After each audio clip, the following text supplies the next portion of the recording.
Dans cette séquence, on aimerait étudier la convergence d'une intégrale. Donc vous voyez, c'est une intégrale impropre, parce que j'ai une borne infinie ici.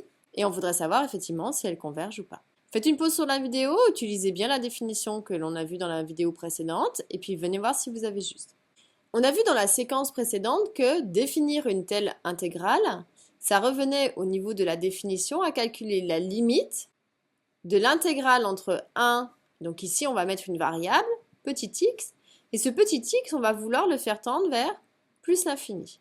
De quoi? De la fonction 1 sur t carré.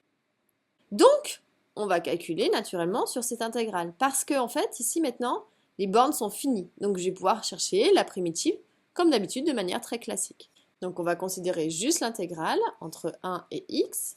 Donc séparez bien chaque chose en son temps, ou si vous voulez réécrire limite, il va falloir le réécrire à chaque fois. Égal.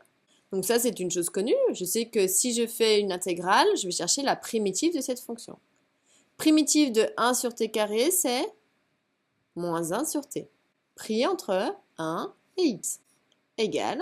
On sait maintenant qu'on doit faire l'image de la borne supérieure, donc c'est-à-dire tous les t sont remplacés par x. Donc on va avoir moins 1 sur x, non plus t.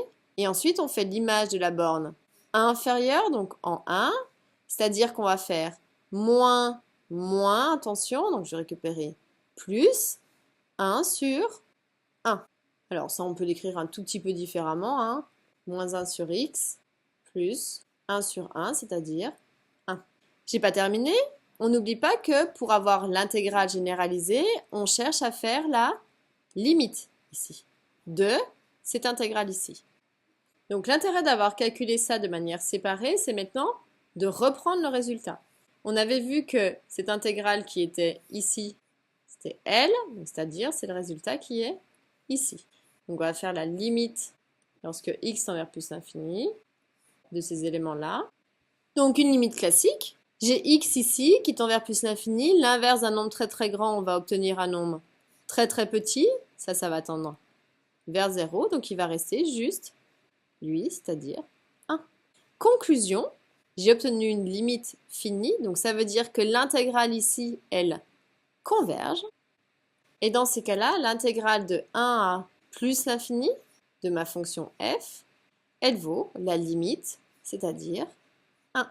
Donc voici la valeur de cette intégrale.